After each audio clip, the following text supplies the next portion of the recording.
Greetings, greetings, family. We are live. Welcome, welcome to the Sister Shanice Show platform. To everyone who has been following us, this is day 5 of our 6 days symposium. It has been an absolutely phenomenal journey. And as you can see, we've got our panel lined up for you today for our panel discussion. We've just lost leader, but I'm sure he will be right back as soon as he comes. And we're just admitting Adesoya as well, who's going to be joining us today for a really interesting discussion on Kwame Nkrumah. Well, family, if you have just tuned in today for the first time, and if you have missed the earlier sessions and presentations, can I suggest that you really actually go and take a listen? Because, wow, these presentations have been absolutely phenomenal. But because we are only in for an hour and a half today, without further ado, let me ask our sister, Dr. Wendy, to kindly introduce herself, and then we'll go over to Professor Boakye.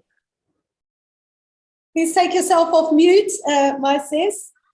There you go. Thank you very much, Sister Shanice. I always forget that small technical issue of unmuting myself.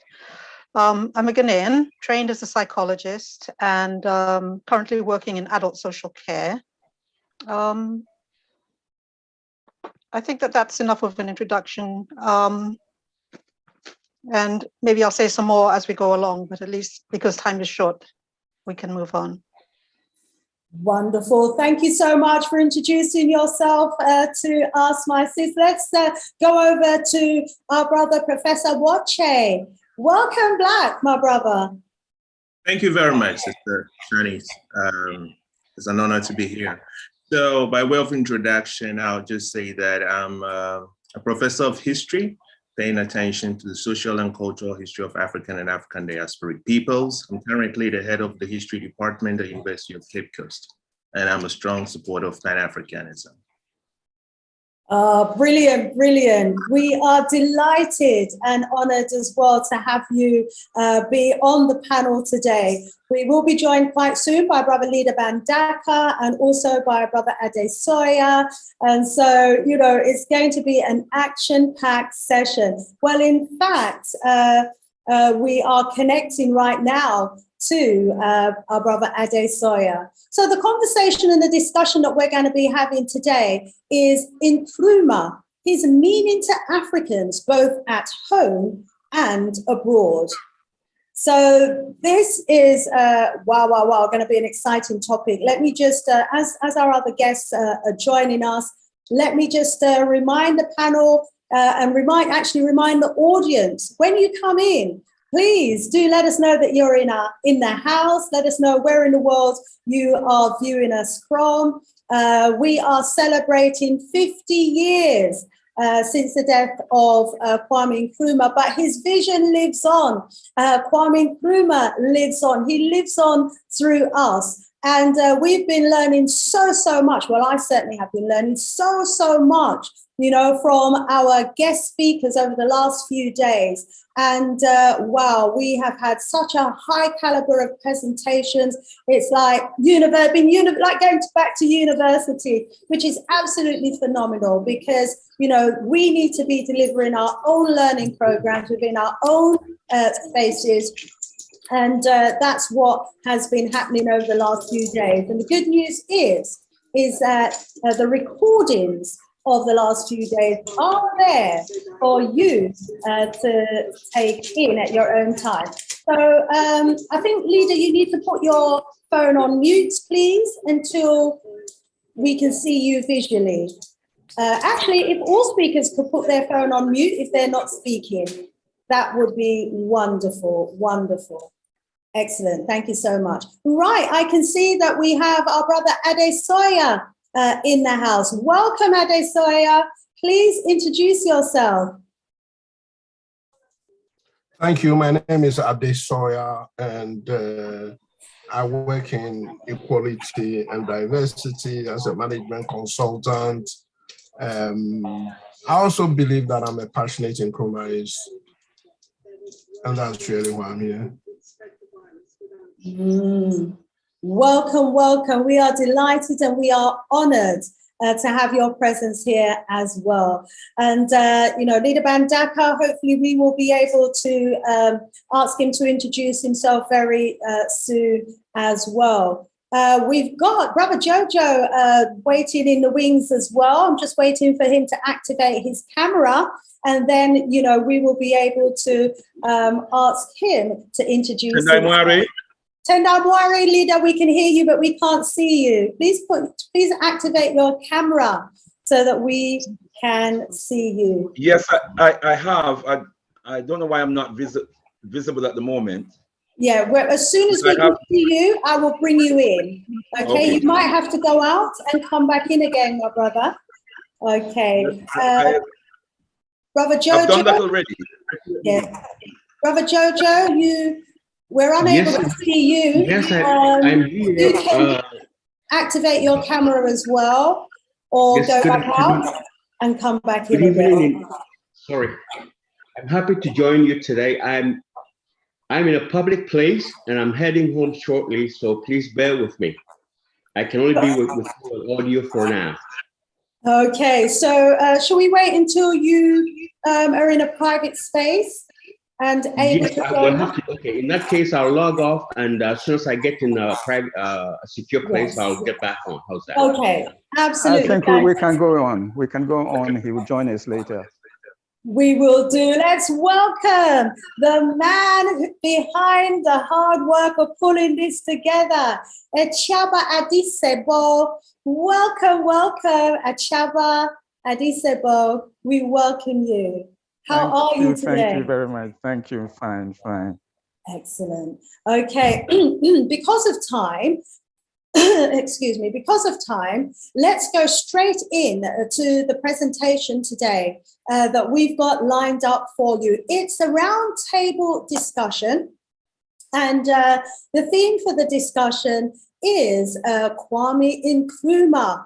And as you know, family, today, the 27th of April is the day in which Kwame Nkrumah took his last breath on this earth. And it's when he passed on to the ancestors, became an ancestor, but he left his legacy behind. He left his writings behind, his vision. He left the essence of who he was and who he stood for behind. So today we have been celebrating his life. We've been celebrating his accomplishments. We've been reviving his vision, and we've been keeping the torch burning over the last 5 days. Today's day 5, tomorrow day 6, the final day of the symposium. It's going to again be dedicated to the great man, and we are going to be ushering in the spirit of Kwame Nkrumah himself. And so we've got a really exciting jointly organized event that's going to be happening on this platform, and really looking forward to this evening and also tomorrow. So family, please do spread the word and keep it locked. Indeed, Kwame Nkrumah lives on. He never dies. His name will live on through us. His works will live on through us. And it's for us to recognize his contributions and achievements, because, it was the works that he did that made such a significant impact on the road for liberation and independence. And wow, we've been learning about how he managed to accomplish all of that. And so it's really important that we all, get to grips with the knowledge of who this great man was. So without further ado, let me hand over to the panel, starting first of all with Dr. Wendy. Dr. Wendy's just going to take herself off mute. I've done that. Yeah, I've got got it right now. Good evening to everyone, and special hello to Ade, old friend, and in absentia, Echo Nelson, who I know had a lot to do with my being here. But anyway, that's beside the point. I don't know what everyone else has to say, but I think I have two main themes that I want to emphasize this evening. And the first one is that a few days ago, I was writing to a friend on Facebook who was upset about the lack of maintenance of equipment in his compound. And I wrote to him and I said, if you do not build something or create something, you don't know how to improve it or even how to maintain it. And I think a lot of the problems that we have as Ghanaians and as Africans and as world citizens is that we have things, we adopt things like weapons, we adopt things like other people's ideas. And this affects our well-being, it affects our consciousness, it affects our development. And I can go into that a bit later. And I'm saying this because in contrast to all that, Kwame Nkrumah was an innovator. He was a creative person with imagination. And so he was able to see forward, but then those who cannot see forward can either imitate him or revile him, but never get to him. My second point is that it's about the narrative. And Nkrumah had a vision, he had a narrative. We have all been educated and taught to think a certain way and to accept the world a certain way. And that is a narrative from other people. It is not our narrative, it is the narrative that has been imposed on us. And so it's really important for us as either followers of Nkrumah or people who accept that he had a vision, that we see what his narrative was for Ghana's development, for African development, and for world development. So those are my two main themes. And I'll hand over to Leader, Brother Leader. Yes, Brother Leader. Tenamwari. Tenamwari. Good, I'm glad we can see you now. Hey. With thanks and praises. Africa, to the God of Africa be the glory. Ashe. It's great to be here. Great to be here this evening. And I'm humbled at the opportunity to be part of this magnificent occasion of remembrance and celebration of the life and the legacy of this esteemed and most worthy son of Africa, the Osagyefo Kwame Nkrumah. I am moved, I'm deeply touched and moved by the invitation to be part of this august occasion and panel with brothers and sisters and elders who are committed to the cause of our people's liberation, who understand the value of an Osagyefo Kwame Nkrumah, and who are committed to the preservation and the protection and the perpetuation of his legacy.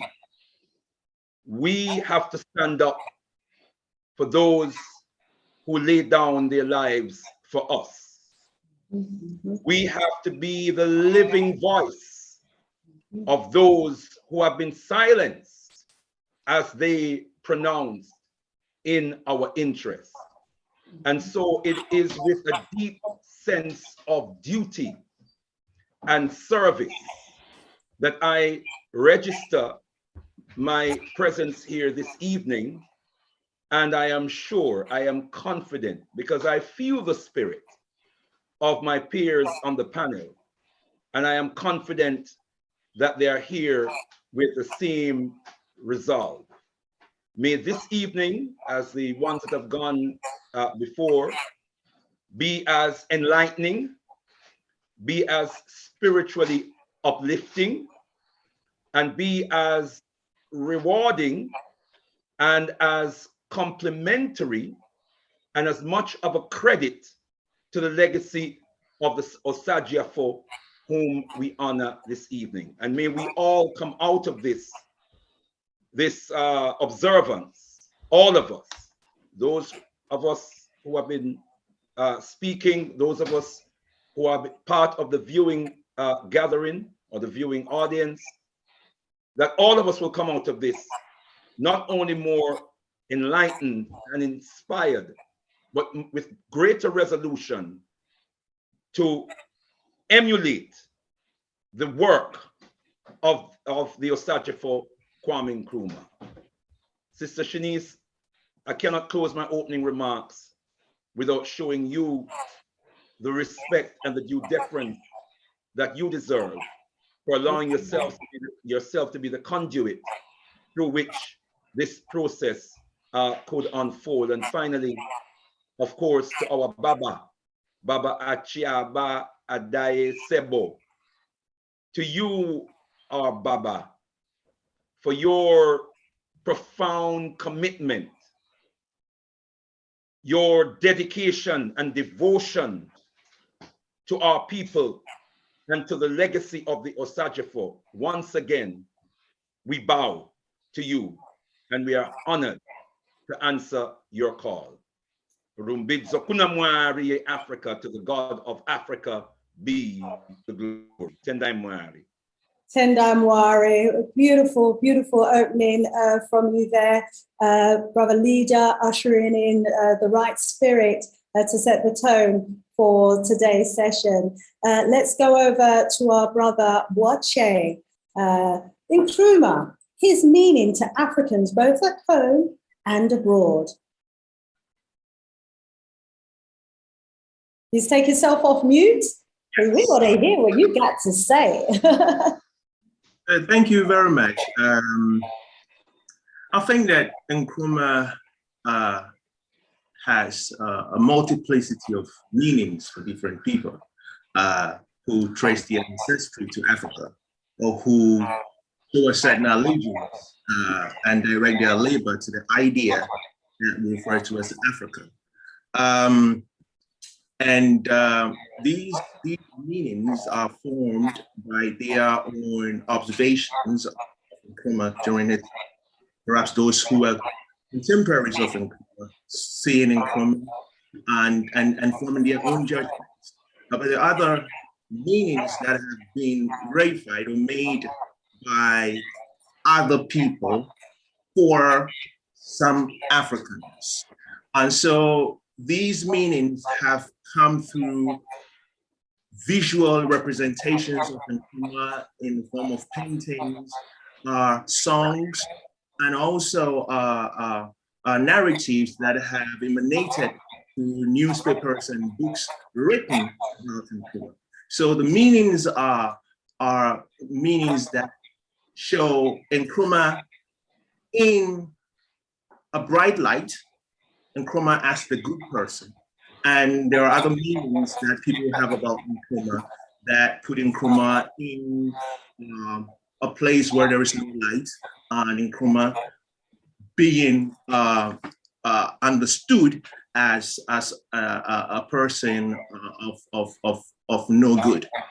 So these are the meanings that people have, the meanings that persons of African descent do have about Nkrumah. And I believe that as we start to talk more about these meanings and delineate them, we will know some of them in detail. Thank you. We thank you so, so much. Let's go straight over to Dr. Adesoya. Nkrumah, his meaning to Africans both at home and abroad. Thank you, Shanice. Again, as Dr. Boucher had said, there's so many things that Nkrumah means to most of us, okay? But for me, there are two issues that stand out that we need to think critically about. And that issue is one of the first issues that I would like to put on the table is all this issue about cultural rebirth. Okay. My contention, as always, is that most countries that have developed because there's been a cultural wave or renaissance or whatever it is ahead of their development. Because most things that people make in terms of manufacturing are made for a cultural reason. And so we need to look again as to what extent that we're going to dig back into our culture and find memes, momentos, methods from our culture that can actually make us forge forward.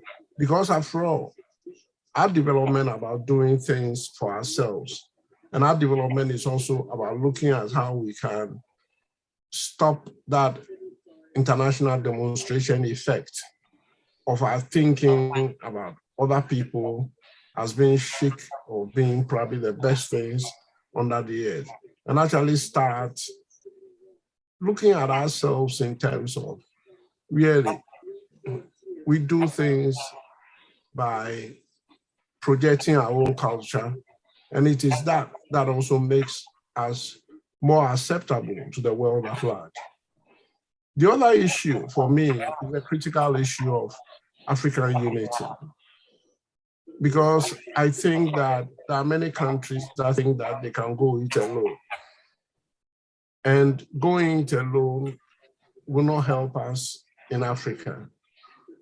But I think when we start talking about African unity and all this concept of Pan-Africanism, it's important for us to introduce other concepts of how the diaspora can actually assist us in our takeoff and in our development. So what I'm saying is that we are not developing just one country in Africa to use as a beacon for others that I think belong to the pre-independent movement.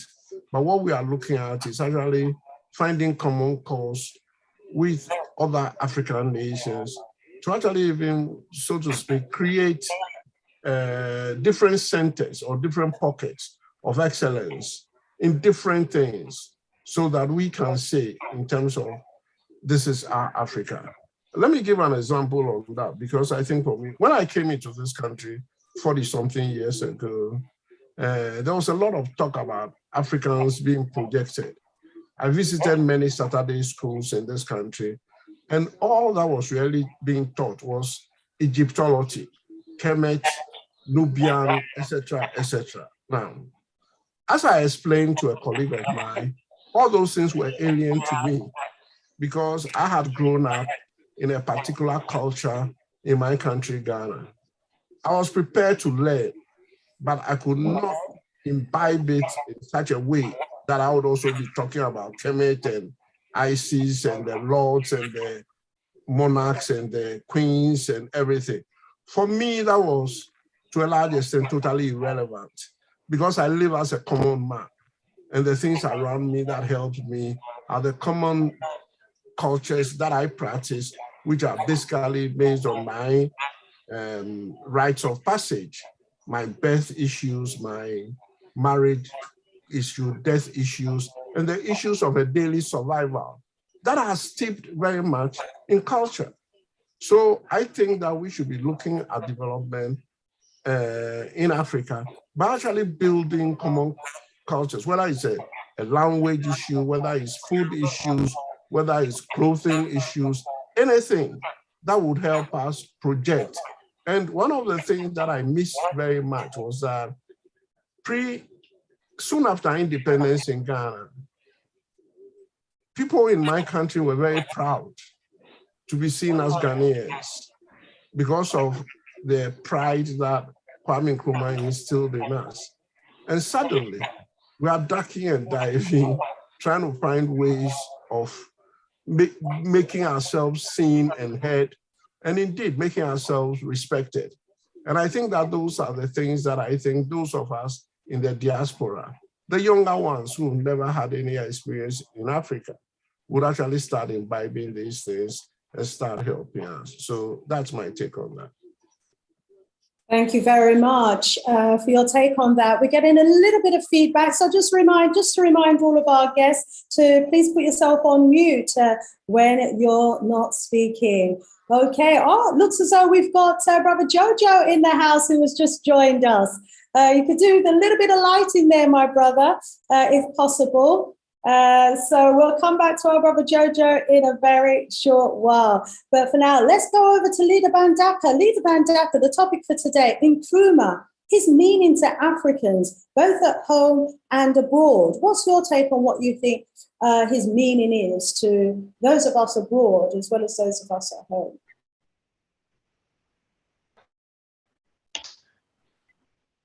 Mary, give thanks and praises, Sister Shanice. If we are to do an objective analysis of Kwame Nkrumah, the man and his legacy, we would look at the facts of what the Osagyefo did, why he did it, what he said, why he said it, in context with the historical conditions of people in the time where he spoke and acted in our interest. And if we do render our process of study as focused on the facts, focused on the collective of facts that gives us the full picture, the 360 degrees of the reality of who the Osagyefo Kwame Nkrumah was and is, we can only come to one conclusion. And that conclusion is summarized in the very title that the people gave him, Osagyefo, the Redeemer, because that was his impact. We have to also look at the impact of what he said, the impact of what he did, and the potential impact of what he said and did upon the African continent and the African world. And what he did and said was redemptive for African people. What he did and said was empowering. And as I've said on previous occasions, it is to his credit that is in his own word and his own declaration, the greatest source of inspiration for him of all the books he read was the philosophy and opinions of Marcus Mosiah Garvey. That's what he said fired in his word, fired his enthusiasm when he read the philosophy and opinions of Marcus Mosiah Garvey, the man who gave us the black print for our liberation. We know the term blueprint, we may not have heard the term black print, but black print is specific to African people. So we're talking about a template that was given to us, a philosophical and operational template that was given to us through the legacy of the most eminent prophet and king, His Excellency Marcus Mosiah Garvey, which was picked up by this great visionary, the Osagyefo, who sought to operationalize the philosophy and opinions of Marcus Garvey on the continent of Africa. And his primary ground was, of course, the 92,000 square miles of land that we call Ghana today. And what he sought to do was to industrialize Ghana, to modernize Ghana, to diversify the agriculture of Ghana. What he did was, through the developments that he undertook in the educational system, by building schools, 11 technical colleges, 3 universities, including one specializing in science and technology. What he was doing is investing in the minds and the of Africans in Ghana in order to create and develop the intellectual and skills capacity of Ghana, and to shine that as a beacon light throughout the rest of the African continent and aid other parts of the African continent to do likewise, so that we would have the human resources with the intellectual and skills capacity to transform the African continent into the superpower that he was envisioned to create for Africa and African people. So that's what Nkrumah objectively means to us all. But let me just add one caveat to that we know that there are detractors. We know that there are dissenters for whatever reason, because of the miseducation, because of the bewitching of the African soul by alien foreign forces and their alien systems of philosophy and ideology and religion, and the confusion that has created amongst us. There are those among us who became treacherous and who obstructed the powerful vision and mission of this great man. But we can't end there. We can't end there. The story does not end with the detractors. It ends with those of us who are here to reaffirm and to validate the legacy of the Osagyefo Kwame Nkrumah. And so we, brothers and sisters, must resurrect not only his spirit, but his work, and make manifest the power of that vision, the power of that vision, bring it into reality and make it manifest throughout the African world. We can do it. Let's go for it. Tendai Mwari. Tendai Mwari, thank you so much. Yes, we can do it indeed, and it's up to us. Let's bring in our brother Jojo, who we haven't heard from us yet. Welcome to the roundtable panel discussion about Kwame Nkrumah and his meaning to Africans both at home and abroad. I thank you very much for your patience. And first of all, I must apologize to you for being late.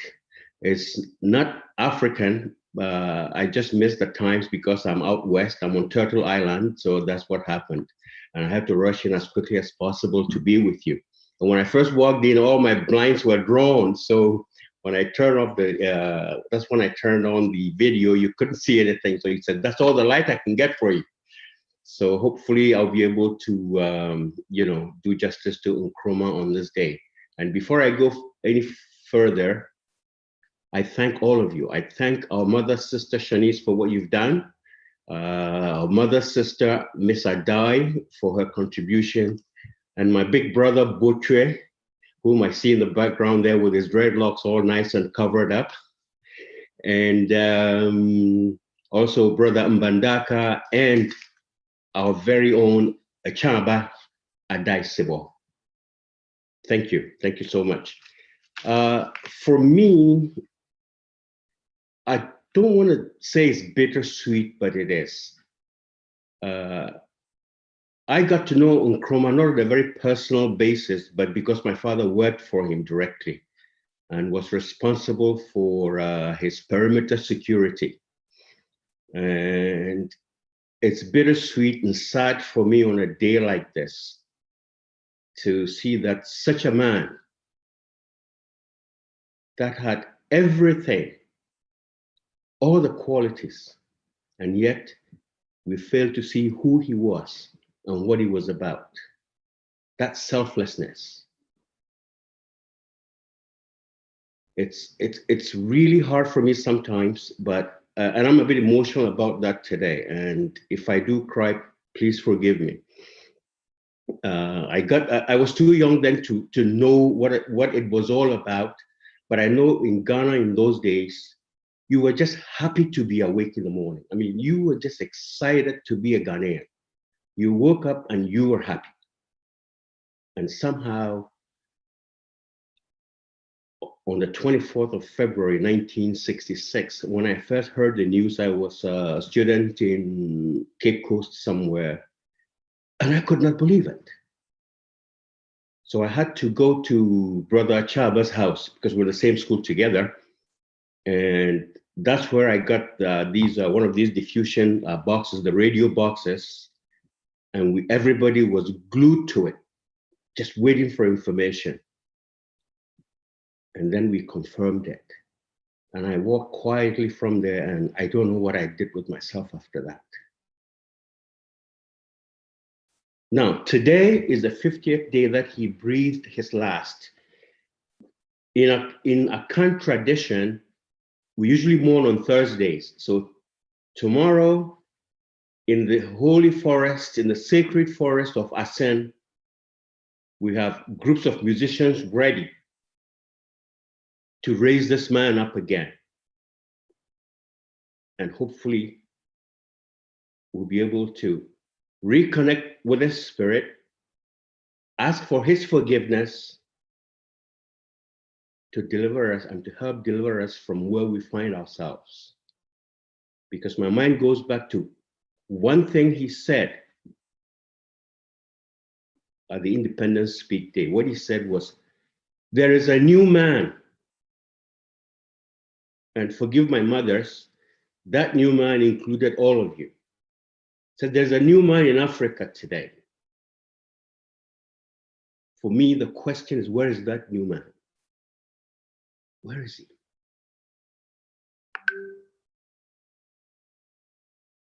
And years later, it's sad that a student from the same school that I attended, Afrifa, although I did meet him while I was there, he was a few years gone when I got into school,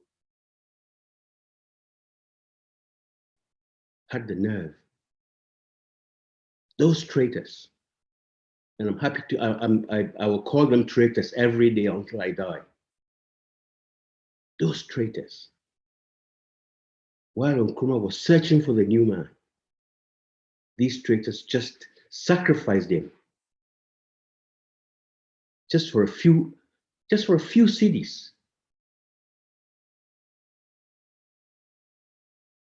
I can only quote one, Akila Mbembe, which is one of the post-colonial minds that Africa has.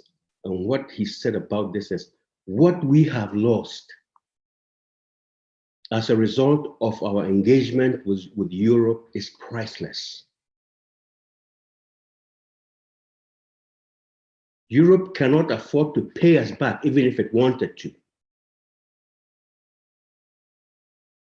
Thank you so much for having me on the forum, and I hope to contribute as we go along. Thank you, and thank you again.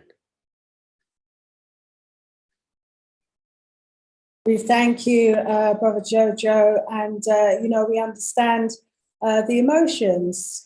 Today is a very, very important day indeed. But the good news is that he lives on. 50 years later, he's still living, and still, his vision lives on. It lives on through us. Let me thank each and every one of you for your opening remarks.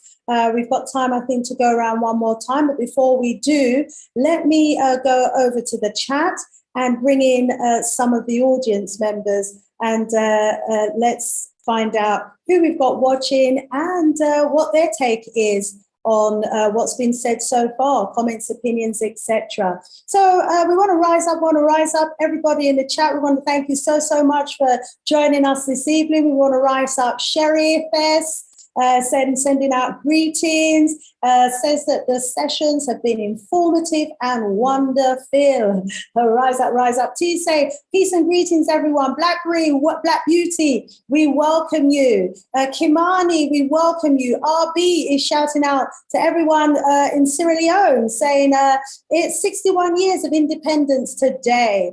Yes, so we celebrate with Sierra Leone today. And he also goes on to say that it would be a shame to have to wait another 50 years for programs such as we have today. Wow. We need something more frequent, like weekly or monthly study groups, so we can bring young people into the discussion. That is so important. We're going to have to look at ways and means of engaging young people, most definitely, in these conversations and discussions, so that they can grow up with the knowledge of the greatness of the likes of Kwame Nkrumah, what his vision was, what he stood for, what his blackprint was for us and for Africans. And T also goes on to say it's a shame the Nkrumah's books are all over the US, but unavailable in Ghana. What a travesty. It is a travesty, because what that means is that the US gets the benefit of his wisdom, of his knowledge, and all of what he was imparting. And this is what's happening. This happens all the time when it comes to, Black excellence. The excellence goes to the West, and then they incorporate it into their policies, their strategies, and their plans. And then they get the benefits of the brains of the Africans. Hence why we've got the European Union. Is that not what Kwame Nkrumah's vision was for Africa, a united Africa? Peter Ossie, we welcome you, saying Ghana needs a cultural revolution. We, he says, Ghanaians, we speak English, we worship a white Jesus, we answer to white names, we wear white people's clothes, we are eating white people's food. Ghana definitely needs a cultural, racial revolution. Absolutely agree with you on that. We have been, indoctrinated into hating everything African. The clothes we wear, the names we have, the language we speak, the homes, the style of our homes that we live in. We've internalized that hatred to such an extent that we have so readily and easily just shaken off, hundreds of thousands of years of culture. Our culture, probably goes back millions of years, and it's developed over millions of years and into such a beautiful and vibrant culture. And here we are, just giving it away. So in terms of our discussion today and what Nkrumah stood for Africans at home and abroad, I think Peter Ossie, he certainly stood for pride in culture, pride in our language, pride in who we are. And, if we can work with the continent in any way to help bring back that pride as Africans, that's certainly what we could be doing and should be doing. We've heard a lot about the relationship that existed between the diaspora and Kwame Nkrumah before he went back to do the great works that he did over the 10 years before he transformed Ghana. So clearly there's an important role for the diaspora and those of us who are not immediate descendants of Africans on the continent, but nevertheless are Africans outside of Africa. There's an important role for us too. And I'm sure Kwame Nkrumah, recognized that. Minister Straker, we welcome you. What a libation, he said.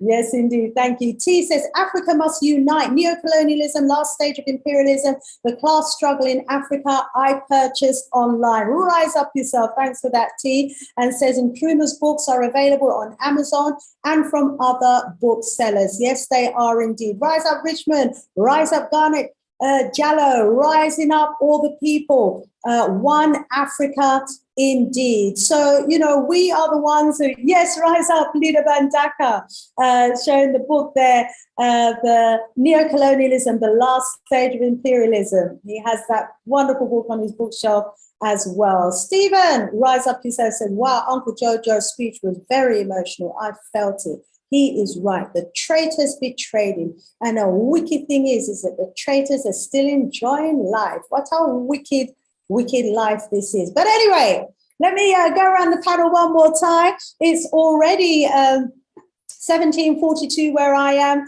18:42 where some of you are in the UK. We are going through to 6:30 this evening, my time, 7:30 your time, because I have another show straight after this at the top of the hour, 8 p.m. UK time. But we want to get the most out of this show here today. So let's go around again, starting this time with our brother Ade Sawyer.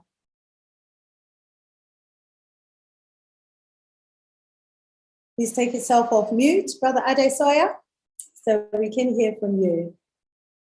Please take yourself off mute, brother Ade. So as he takes himself off mute, I just want to encourage everybody in the chat to leave your comments there. Let us know your thoughts and opinions. If you've been watching for the last few days, what has the information been like for you that you've taken away with you? Okay, we can hear our brother Ade now. Let's go over to Ade Sawyer. Well, I think that on the whole, I'm generally impressed that people have brought different dimensions of Kwame Nkrumah, which I think has been really very exciting. People have talked about issues that have always resonated with me in terms of what do we do about Nkrumah? And when I say what do we do, it's not that Nkrumah was a problem, but how do we apply some of the things that we've learned from Nkrumah, not just from his books, but also from the practical things that he did for Ghana. What must we do in Africa to ensure that some of the predictions that Nkrumah made, or some of the thoughts that he laid out, can be adopted and adapted for ourselves, so that it will be able to help us to be able to meet the challenge of globalization. There's a reason why I always talk about the economics of the situation, and that's really because we are at war today in terms of Ukraine and Russia, and there are people in Ghana who are talking about the effects of the war affecting our economy in Ghana. And I think the issue about building resilience, which is what Nkrumah always talked about, is that if we're able to join forces, then we would actually be able to trade in all the basic things that we need. That we in Ghana would not need to rely on wheat from Ukraine, for instance, since we could develop our own maize business.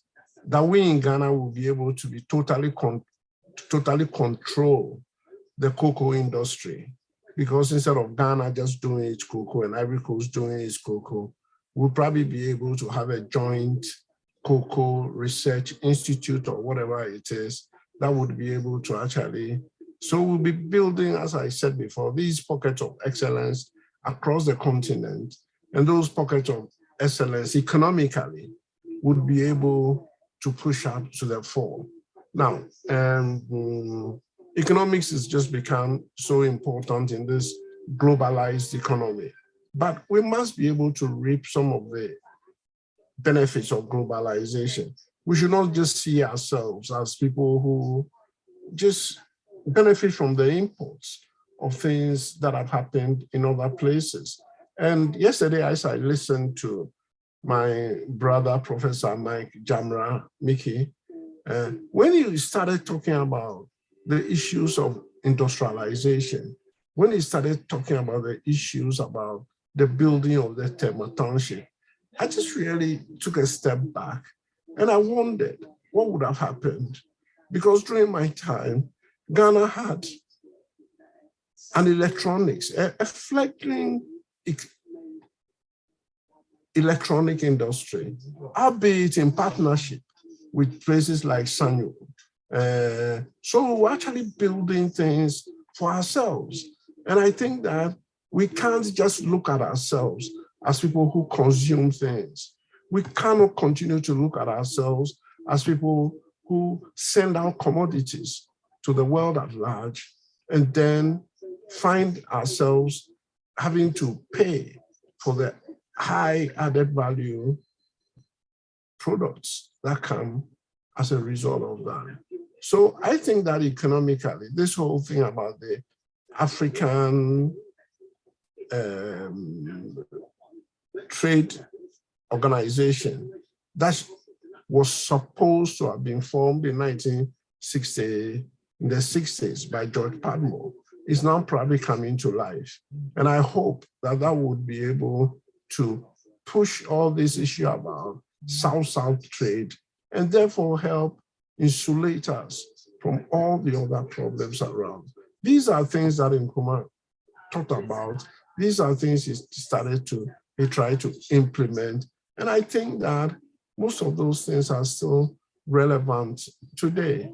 So that's really what I have to contribute. Thank you so much, Adesoya. Thank you for that. We need to also remember that, you know, he provided that black print for us. It was said that his books are all over the US, but, you know, it's not all over Ghana. Is there a role for those of us as Africans abroad in helping maybe to bring the knowledge and the education of Kwame Nkrumah and what he stood for back to Ghana and Ghanaians? You know, what is the role do you think as Dr. Wendy, Kwame Nkrumah would have wanted us in the diaspora to play in terms of assisting to implement his Black Print for Africa and, to contribute towards realizing his vision. Wow, okay. I was prepared to say a couple of other things following on from what Brother Ade said, and maybe I'll say that and then quickly answer the question. On a personal level, I realized, with the question, the meaning to Africans at home and abroad of Nkrumah, I have found through my life that when I meet people, whether they be Africans, people of the Caribbean, Europeans, all sorts of other people, they will say, "Oh, Nkrumah or Nkrumah," or and what a great man. He's recognized outside of Ghana as a great man. I didn't find that in Ghana. And I don't find that, well, I find it amongst people I know, but that's an echo chamber. So I found that, people are really nice. I've had opportunities offered to me on the basis of my being a Ghanaian and on the basis of Nkrumah and Nkrumah's Ghana. And that I appreciate very much. And it is something that weighs upon me now and then. Brother Ade mentioned economics, and I know he's very much on that side of things. But coming at it from a psychological viewpoint, I would say that all the things that you talked about, the unity, the coming together of the South-South economies and trade, we have problems because we have a lot of corruption and a lot of backstabbing and all sorts of negativities that have come in post-Nkrumah. And it's very difficult to build yourself up economically if you don't have the right consciousness, the right attitude. So this unity that you're talking about, or that has been mentioned, requires a raising of consciousness. And then also the fact that we have become consumers. I know, again, on a personal level, I grew up eating Ghana rice. We used matches made in Ghana. We ate corned beef made in Ghana. For my birthday, I was given an Akasanoma radio, the same radio I was listening to on the 27th of April, 1972, when I heard the sad news. So I grew up knowing that Ghanaians could do things, could build things.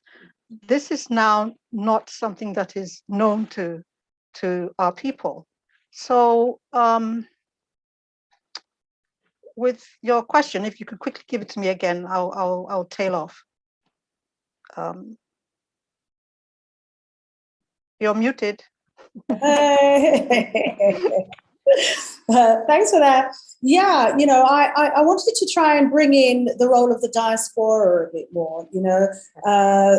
As you said, Kwame Nkrumah is known as a great man outside of Ghana. Is there a role maybe? Is it on the educational front, on the economic front, on the psychological front, trying to de-brainwash? What is the role, for the diaspora? What role do you think Kwame Nkrumah would have wanted us to play during these times? We know that when he was alive, he drank, from the well of knowledge from the diasporians, and took that knowledge back to Africa. There was a partnership, there was a unity, there was a working relationship, and it reaped the benefits that we're talking about, 50 years on.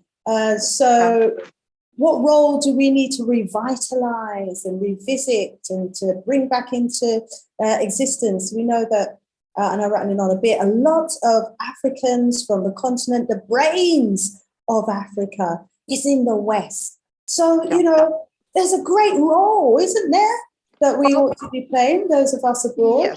Yes. I very much believe that it should be Ghanaians who take the lead and show the way. Because why should people take your leader, your greatness, and extol it? I have nothing against other countries. Nkrumah had nothing against other countries. He just loved Ghana and Africa and Africans. So he was not racist, as far as I know. He was friends or collegial with Tito, with all leaders around the world, because he, as an African statesman, stood shoulder to shoulder with them, and he had the respect.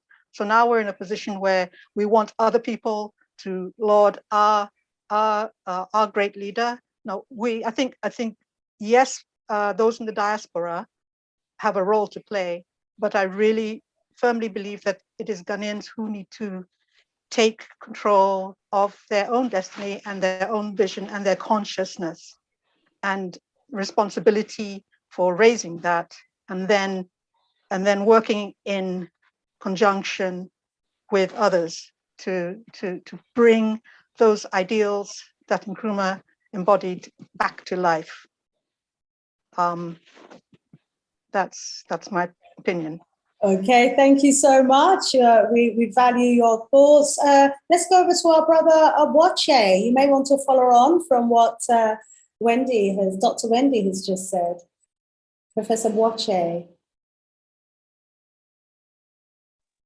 Yes, thank you. I think that Nkrumah really means a lot to many people in Ghana. For me, I think he is seen by even those who hate him as a Pan-African par excellence. And what that means is that his very person, and not even his ideas alone, but his very person, how he appeared on the international stage during his days, rubbing shoulders with other, world leaders, and speaking a strong voice to the world, speaking truth to power, in fact, became a kind of magnet that attracted many persons of African descent in the diaspora to Ghana. If you take the historical event of the Ma'afa, the transatlantic slave trade, and the remnants of this trade, the slave ports and castles dotting our coasts, as being one of the attracting, items to persons of African descent, the next thing that draws people to Ghana, persons of African descent to Ghana, is Kwame Nkrumah. Kwame Nkrumah's Pan-African personality made Ghana the mecca of Pan-Africanism, and we can't take that away. So Nkrumah is really that Pan-African symbol. He means that. He's that representation of the Pan-African symbol. And the other thing that I can say about it is that his personality drew people like Martin Luther King. Even on the attainment of independence, Martin Luther King came, which then became a big example for many others in the diaspora to follow. Others like Du Bois came, he opened the doors for Du Bois to come, followed by even Muhammad Ali, the greatest. It was all because of Kwame Nkrumah. And this has continued even up to the year that Obama visited Ghana. Obama and his wife, Michelle, visiting Ghana. It wasn't only because of Ghana's so-called, as people talk about, Ghana's democratic credentials in the world. No, it was because of Kwame Nkrumah. Kwame Nkrumah was that magnet. And so Nkrumah remains a Pan-African par excellence for many people in Ghana. The second thing is that Nkrumah stands out as, regardless of what our people will say, his detractors will say, he is the founder of modern Ghana. That is the meaning of Nkrumah, as the founder of modern Ghana. Many people have decided to speak against that and have tried to change the narrative, been changing the Founders Day without an apostrophe S to now with apostrophe S to now the S with apostrophe Founders Day. But Nkrumah really, as the founder of Ghana, that is one of the meanings he has in the psyche of many people. Where now he is also seen, or he is seen as Africa's man of the millennium. Africa's man of the millennium. What makes him that? It wasn't only because of his work, his anti-colonial stand, but his determination, not only in thought, but also in action, where he talked about praxis, the melding of theory and practice to really bring Africa, into the industrialized space, to quicken our economics, to quicken our productivity, to make Africa become a modern, space that is not balkanized, but that is united as United States of Africa. That is what really made even his detractors outside to see him as a great leader. So for me, Nkrumah's meaning, plethora, multiplicity of meanings, but these are some of the things that I can say. A great Pan-African, a great, leader, and the founder of modern Ghana. Thank you. We thank you, Professor Boakye. Thank you so much. Let's go straight over to Leader Bandaka. We've heard, what he means on an economic level, psychological, on a humorous level. What say you, Leader Bandaka? What does he mean to Africans at home and abroad?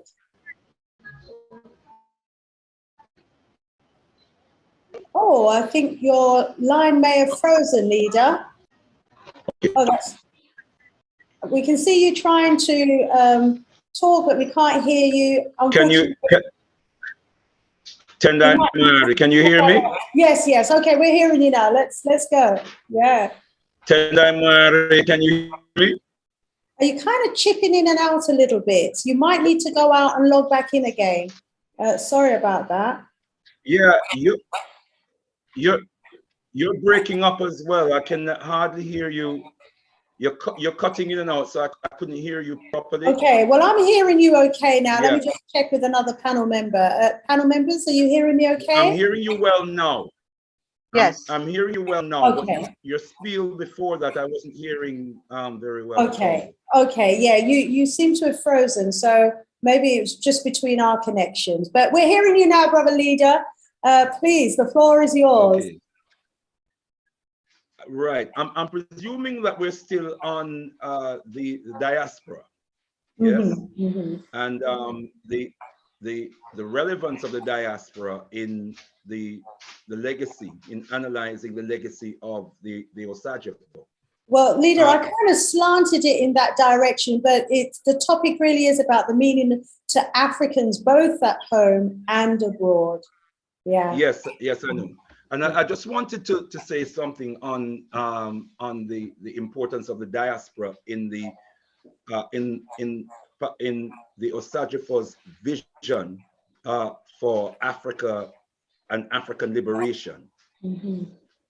And we can start with the people who inspired Osagyefo Kwame Nkrumah, starting with Dr. James Agri, who was a teacher at his school in Achimota, in Kwame Nkrumah's alma mater, as it were, who was a Pan-Africanist, who was an intellectual, but who had a vision for a united, a union of African states, who had a vision for the liberation of African people, and who imparted his vision and his ideology to the Osagyefo. Now, he was a person who was partly educated at the tertiary level in the United States of America. I believe it was Columbia University. And he would have shared his experience of his connection with Africans in the United States of America and the liberation movements of African people in the United States of America. There's also another Ghanaian by the name of J.E. Casely Hayford, who was also a source of influence for the Osagyefo. He was also a Pan-Africanist who communicated with the Garvey movement, the movement of the most eminent prophet and king, His Excellency Marcus Mosiah Garvey, the UNIA, and had communications with people like John Edward Bruce, who was one of the people who influenced the works and the consciousness of Papa Garvey. He came before Papa Garvey, and Papa Garvey was influenced by reading his works. There was also Nnamdi Azikiwe, the Nigerian, who became the first president of Nigeria, the first ceremonial head of state of Nigeria, who was the person who influenced the Osagyefo to go to the United States and study. But he didn't encourage him only to do an academic course of study. He himself had studied in the United States. And he encouraged the Osagyefo to also study the movements of African people, the Black liberation movements of the United States. He was also inspired by the most eminent prophet and king, His Excellency Marcus Mosiah Garvey, to the extent that he said that his awakening came when he read a battered copy of Marcus Garvey's Negro World right there in Nigeria. Many people may not know that there were branches of the UNIACL in Nigeria, in Liberia, in Sierra Leone. There was UNIA activity or UNIA sympathizers, certainly in Ghana and other parts of West Africa. And Nnamdi Azikiwe was one of the people who was inspired, already inspired by Papa Garvey and the UNIA, and introduced the UNIA, the ideology of the UNIA to the Osagyefo. When the Osagyefo then traveled to the United States to study, he met, of course, Africans from the United States, Africans from the Caribbean living in the United States, and began to attend some of the meetings and roadside gatherings that used to happen, road corner, speakers used to just stand on soapboxes and speak in Harlem and other parts of New York. It was pregnant with Black liberation ideologies, and he was influenced by that. He was also influenced and very moved by the response of Africans in the diaspora to the invasion of Ethiopia. The feverish response that he witnessed from Africans who took it personally, some of who wanted to go to Ethiopia and fight for the freedom of Ethiopia. The meetings that were happening all over the place where people were, speaking out against the invasion of Ethiopia, drafting resolutions and sending it to the Italian embassy and all sorts of activities that were taking place. That had a big impact on him. But I suspect the most profound impact, and we know, many of us will know that activists like CLR James, who he met in the United States, George Padmore, who he met in the UK, CLR James linked him up with George Padmore, who he met in the UK, also had profound impact on him as well. These were already, activists who were making an impact.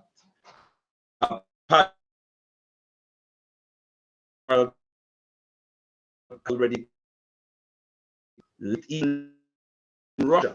Unfortunately, your line is breaking up again. In advance to Stalin. Brother Lisa. Okay. Can you hear me now? Your line is breaking up again. No idea why, but let's allow you to continue to see if we can hear you clearly. Can you hear me now? No, unfortunately, you're still cutting in and out. Such a shame. Please try again. It could be just a wind that's blown a mask or something in your area. And now you seem to have frozen. Okay, I think you'll need to log out and log back in again, brother leader. Better? No, you look as though you've frozen. You're Please log. breaking up as well. I can hardly hear you now. Yeah, it's the line. Please log out and log back in again. Apologies for that. You want me to log out and log back in? Okay, well, that came over clearly just now. Maybe try, just continue talking. Let's see. You hear me now, my sister? Yes, yes. Yeah, go for it. Okay, Tenamari. Yeah, you were breaking up as well. I think I'm hearing you a little bit better now, so I'm hoping that you can hear me better. We are, yeah. Can you? Yes. Yeah, okay, good. Because I want to get this little piece out as well, because it's very important. I believe the most profound impact, I started saying that that George Padmore was a member of Stalin's Central Committee. He was also a colonel in the Russian Red Army. He had really established himself quite highly in Russia. By the time he met the Osagyefo, he had already had all of that experience. But I believe that the experience that had the greatest impact on the Osagyefo in terms of the diaspora and the importance of the diaspora was when he was in the United States studying. He was experiencing economic hardship and hit rock bottom. He was penniless. He had to wash plates and scrub floors in order to eat, and had difficulties finding and being able to afford decent accommodation. And it was Africans from the diaspora, in particular, African families from the Caribbean living in the United States, who gave him his relief by taking him into their home. One family in particular, the Osagyefo tells us in his autobiography that when he told them his story, members of the family broke down in tears, and they took him into their home. And they took him into their home as a son. They told him he was their son and treated him as a member of the family. I think it was a Guyanese family. And they treated him as a member of the family. And the Osagyefo never forgot that. So it was both the political, the exposure he had to the politics of Africa, of Africans in the United States, organizing and fighting for liberation at a very powerful time in our history on the back of the Garvey movement, and also the human connections that he had with Africans from the Caribbean, and the interest that they took and the care that they showed to him that reinforced his realization and consciousness, which I believe he already had from the exposures that he and the teachings that he already had before he left Ghana. But I think it was reinforced by the experience in the United States that we are indeed one people. And so when he became president of Ghana, he never forgot that. Never forgot that. So he opened up Ghana to Africans in the diaspora, not only to come to Ghana and to live and to be and to have citizenship in Ghana, but also he invited them, those who had the skills and the experience, to come into his government and to assume roles, advisory roles and other roles in his government. Tendai Mwari. Tendai Mwari, Leader Bandaka, yes, indeed, we are one. And, what impacts our brothers and sisters on the continent, irrespective of the piece of land that they may have been born on, impacts all of us, wherever we are in the world. And, I think Osagyefo Kwame Nkrumah wanted us to see ourselves as one people, as one Africa, hence, his vision for a United States of Africa. And, it's easy for us, I suppose, to be attached to the colonial borders that were imposed on us at that Berlin conference. And, I think that's why we've got the sort of problems we've got in South Africa with, in between Zimbabwe and South Africa, where there's a problem of xenophobia, and why, the Western world can easily divide and rule us. And I think, very importantly, Nkrumah, from all of what I've heard from all of the speakers over the last few days, it was his vision for unity that is so important. We are 15 minutes away from the end of today's roundtable panel discussion. But before I go around the table for just some 1 or 2 minute blasts, let me ask our elder Echaba Adisebo if he would like to say a few words.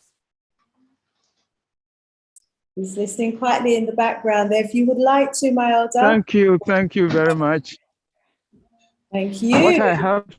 What I have to stress is this. I describe myself first as an African who happened to be born in Ghana. So if you're an African who happened to be born in Manchester or in Banjul, you are first an African within the concept of Pan-Africanism. So we are united by that history. And we must not ever define ourselves by what happened in 1884-85 at the Berlin Conference, the partitioning of Africa. There's we a must big never wind, ever big define wind blowing. ourselves like that. My elder, there's a big wind blowing where you are, and it's kind of ruffling. Yes, I am in the park. Oh, okay. I don't know how I'm going to. Very nice. Maybe try and shield the phone a bit. Hide behind the tree and shield the phone a little bit. I'm trying to shield the phone. Is it better? Yes, it's a little quiet. Okay. So we have to see each other as one, not as Ghanaian or Guyanese or Jamaican.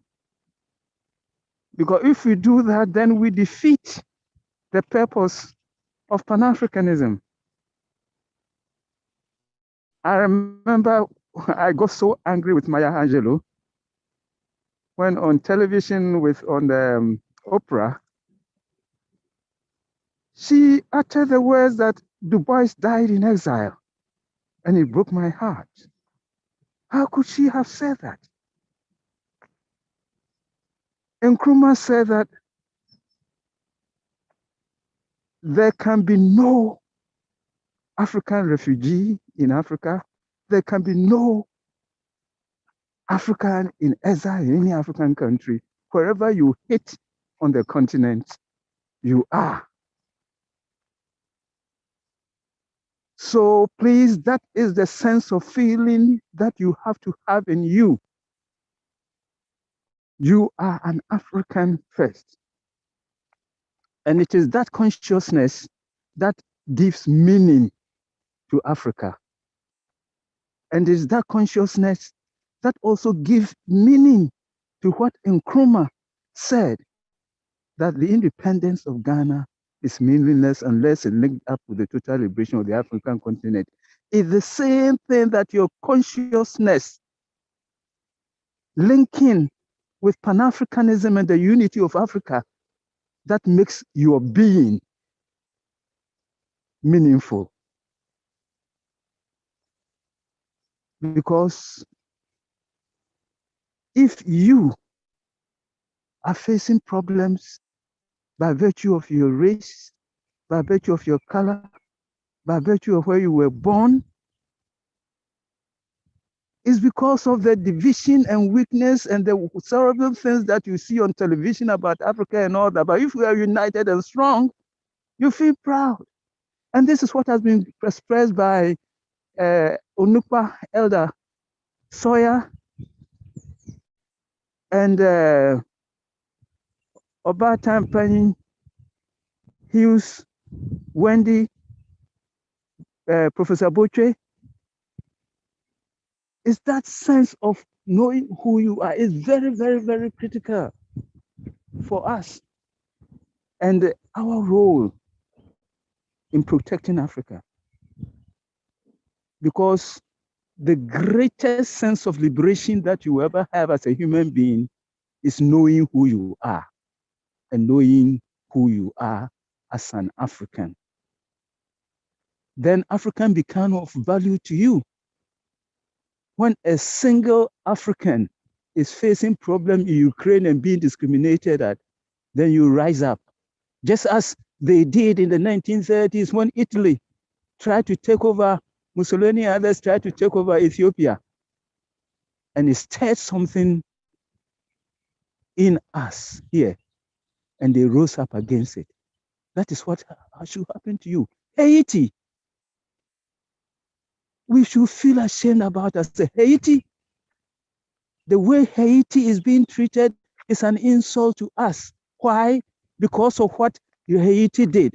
Haiti defeated the French, defeated the Portuguese, defeated the French 3 times, the USA 2 times, Britain, and anything they threw, they defeated them. So all that they are saying that no, we'll put Haiti down.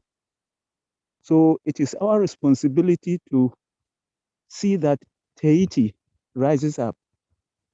It's not a Haiti problem, it's a Pan-African problem. Because they attack Haiti as a European, Euro-American issue. They come together to put Haiti down. So we have to come together to raise Haiti up. Haiti's situation affects us psychologically. And I think Dr. Wendy Ade can explain that better more than I can. Thank you very much. We thank you so, so much. You were hearing the voice there of our elder, Achaba Adisebo. More love, more love. Okay, I absolutely agree with everything that's been said there as well. Let's do like some just 1 minute final comments. Or actually, let me bring in some of the comments from the chat. My apologies. Tag 5104 says, is it accidental that as Red China visits African and Asian countries, Russia and America draw steadily closer to each other? Do you think that Russian aggression against Ukraine is a distraction? That's a big topic for another time to discuss. Watching the Hawk says, if Nkrumah was that an ideological leader like Thomas Sankara, his remembrance would have been celebrated around Africa.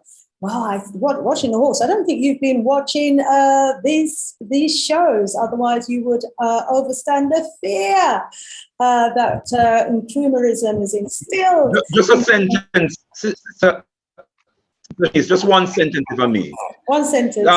Thomas Sankara was inspired by Osagyefo Kwame Nkrumah. Hey. So that's a false dichotomy. Rise up. Thank you for that. Mundeli says, Yenge, Pimpa, Kiambote, Sister Shanice and my brothers and sisters. Great to be here. Great to have you here as well. Obama went to Ghana and insulted Ghanaians. Okay. Hawks is being told that a prophet is rarely honored in his own country. That's for sure. Let me quickly scroll down. I want to rise up. Mr. Wilfred in the house. Kwame in the house. He says African diaspora is not African descent. Okay. Peter Ossie saying the Western US flooded Ghana with Chinese rice. That it destroyed the local Ghanaian rice industry. That now the average Ghanaian don't even buy or eat local grown Ghanaian rice. Isn't that the case with almost all products? Also with the indoctrination that if it's from the West, it's the best, and if it's your own local product, it's, inferior. So we've really got to change the mindset. Tag 5104 says Kwame Nkrumah fell as a result of the cancer of betrayal. Yes, 5104 has been listening keenly in. He said, I would be surprised if Obama was a supporter of Nkrumahism. I think we'd all be. So rise up to all of you in the chat. Ignite Smart Spark. As small as Haiti is, fixing it should be the first collective action of organized African collectivism. Absolutely agree with you on that. Let's see if we can give 1 minute more to each of our speakers before we depart. Dr. Wendy, as always, privilege and honor. Can we hear a departing few words? Also, my apologies, Dr. Jojo, Brother Jojo, I missed you out. My apologies. Brother Jojo Hughes, I'll come back to you, Dr. Wendy. Thank you very much for giving me the floor again. Somehow, because I get to speak last, I'm a bit, I'm thinking, gee, I'm in a tough spot, but I hope to do a bit of justice to this. And I will take up the theme that I started with at first from Dr. Mbembe of South Africa, when I said, what we have lost is irreplaceable. Now, why do I say this? I hear feedback. Is that mine or yours? Can you hear me? Yes, we're hearing you loud and clear. I just put myself on mute as well. Please carry on. Please ignore the feedback. And I'm going to speak on that by referencing two areas, and I'm going to be addressing the CIA in this, and then the diaspora as well. Now, why do I reference the CIA in this? The CIA put out a profile of Nkrumah, and I think every African, every Ghanaian, if you haven't seen it, please look for it. If you need it, Dr. Achaba Adaisibo can share it with you. And I'm not going to read that, or I'm not going to get into it. But basically what that profile indicates, I can only couch it in an Akan proverb. And the Akan proverb says, now, what does that mean? It's a story about a hunter who goes to the forest to try to get prey. But this prey is a fast runner and manages to escape. So although the hunter lost his dinner, he's in full praise of the speed of the prey. This is what that CIA profile does for Nkrumah. We know they hated him, but what they put out about Nkrumah's mind is a must read for all of us. Now, having said that, the diaspora issue is a non-issue, and I think all of us have spoken to it. What I see is this: without the diaspora, Africa cannot move forward. And without Africa, the diaspora cannot move forward either. And I am happy that Nkrumah studied in the US, because if Nkrumah had not studied in the US, he would have been like any other neo-colonial stooge out there today. And I put my stamp on that. Why do I say this? Nkrumah brought Du Bois to Ghana because he knew that the African and the diaspora were one. Not only that, he brought George Padmore to Ghana. And I'm happy to say that all these three gentlemen, Nkrumah, Padmore, and Du Bois, are buried in Ghana right now as we speak. Unfortunately, there's a caveat there. And the caveat is this: Padmore's ashes were buried at the Christianborg Castle at Osu in Accra. Unfortunately, it's been removed. Who removed it? Where is it? That goes to show you our mindset. We don't even honor our heroes again. So that brings me full circle to Nkrumah. I think we should do this event once every year to remember, to keep his memory alive, so that those of us here with gray hair, sorry, my brother Adi, and if we pass on, at least we'll leave a legacy which I'm sure Dr. Butche and his students will take up. If we keep quiet, Nkrumah dies. We shouldn't. This has to be a yearly thing. Now, I spoke about the diaspora, and I think I'm going to add Pan-Africans, because without the diaspora, there will be no Pan-Africanism. And there's a piece in this lady's project, one of our mother's project, Nicole Hannah-Jones. She did a piece called 1619. And she described how Pan-Africanism came about. And what she said is moving. She said, Pan-Africanism came about in that 18-inch space in the ship, in the slave ship, in the dungeon, in the slave ship. That's where our ancestors saw their enemy. And although they might have not known the person who was chained next to them, they knew that these were their brothers now. And that was the enemy. So that identification of the enemy happened right on that slave ship, and that's where Pan-Africanism was born. Because if they had to free themselves, he knew he needed the person chained next to them. And of course, there are stories of some of these slave ship revolts, which we don't hear about because they probably tend to empower us. So it's up to us to keep our stories alive. And I'm hoping that we can do Nkrumah once every year so that those who come after will know the story. And I end with this. I know of a gentleman who was Nkrumah's speech writer. Him and I are neighbors, and sometimes we sit down to talk. And there was a time we invited students from Cape Coast University to come and, commune with us. And they had no clue who Nkrumah was. Mm-hmm.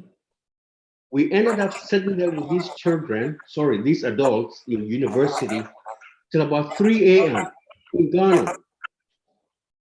And they were blown away.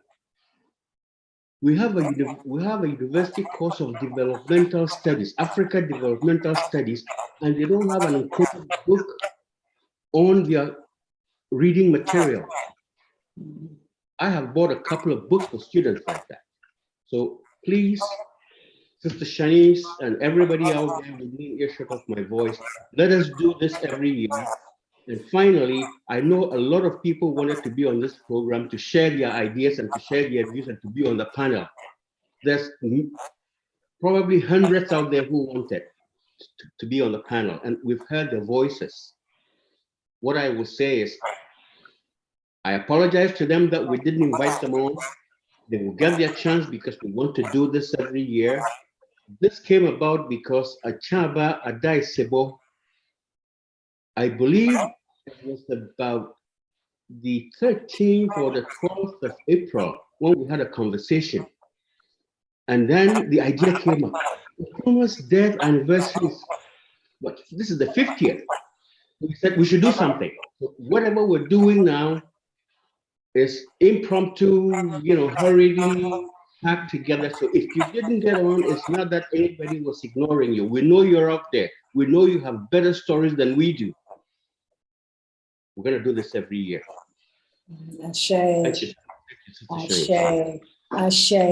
Brother Jojo Hughes, you've taken us up to the end of today's program, and you've ended on a very fitting note there, that, we need to celebrate and congratulate Achaba Adisebo for the work that he's done in such a short space of time, putting all you wonderful, wonderful speakers together. I absolutely agree. This has to be an annual event, but also in between the years, we need to be looking at how we could be rolling out, the information about Kwame Nkrumah to the young people within our communities, schools, colleges, universities, and our alternative spaces of learning. We can't wait on others to do it for us. we absolutely have to do it for ourselves. And in closing, my apologies that we don't have time to go around the room, but please do join us tomorrow when we will be back, because tomorrow is going to be the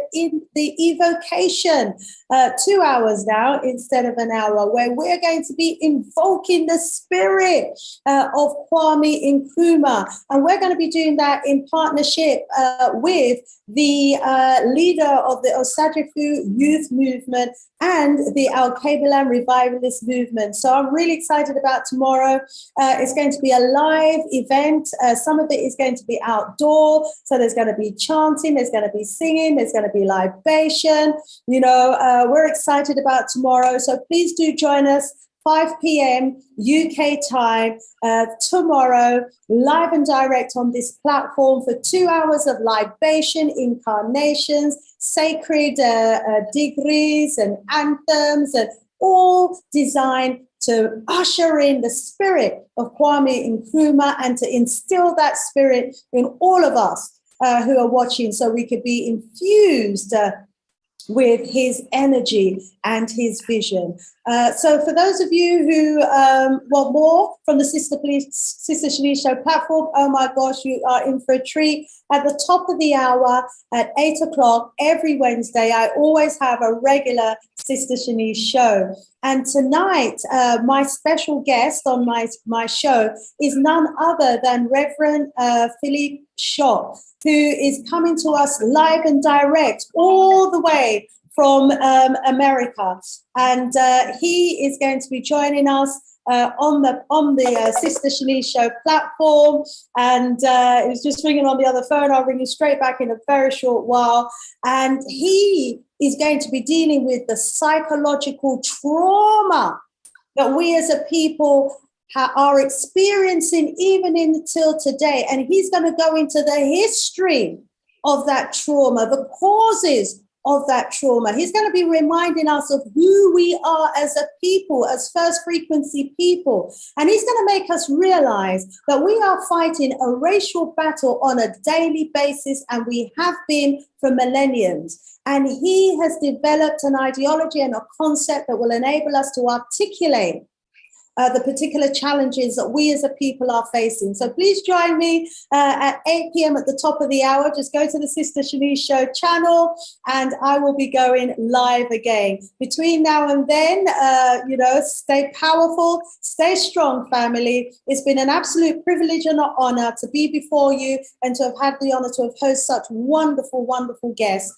So we'll see you a little later, or we'll see you tomorrow. Sister Shanice out of here for now. More power, more strength, more voodoo. One love, family. Sister Shanice.